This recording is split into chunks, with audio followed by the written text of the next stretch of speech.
Okay, ready? 1, 2, 3. One more. 1, 2, 3. Okay.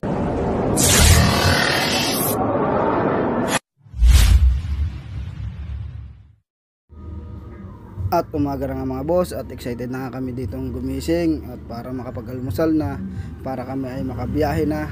At pupunta nga pala kami ngayon ng Disneyland. At yan mga boss, pagkatapos namin kumain, kami ay nagbiyahe na para kami makapunta na ng Disneyland at ating malibot. At excited na kami makita si Mickey Mouse at ang iba pang Disney Princess. Tara mga boss, samahan nyo kaming libutin ang buong Disneyland. A few moments later.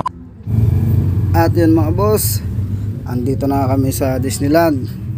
At excited na ating mga kasama. Yan, nauna na nga po pala. At dito kami sa may mapa ay nag-ipon-ipon dahil nga po pinaliwanag sa amin ng aming tour guide kung saan ang buong Disneyland, kung saan ang mga pupunta natin.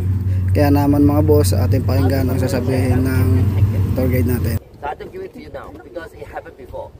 By the time you get to the entrance permit, a lot of it, 700 something Hong Kong.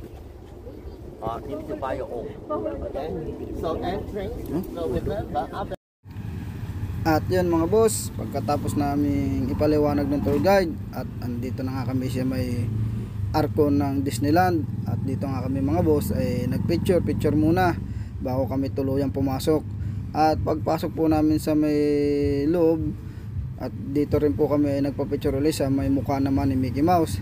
At pagkatapos po namin magpa-picture video, kami naman ay pumila dito sa anuhan ni Mickey Mouse. Dahil sa sobrang dami nga po pala ng pumunta dito sa Disney, ay kami po ay dumiretso na agad sa pila ni Mickey Mouse. At yan mga boss, yung mga aking mga kasama nakapila din. Yan mga boss, kami inabot kami dyan ng halos mag-isang oras makapagpapicture lang kay Mickey Mouse. At yan mga boss, ang ating pinakahihintay, tayo naman po ay nakapagpapicture din kay Mickey Mouse, ang ating pangarap na mapuntahan. At pagkatapos natin mga boss magpapicture kay Mickey Mouse, tayo naman ay lilibutin naman natin ang kaharian ng mga Disney Princess. Yan mga boss, nakikita na natin ang kaharian ng mga Disney Princess. At dito mga boss ay ating lilibutin at tayo sasakay ng mga rides at kung ano-ano pang ating gagawin dito mga boss.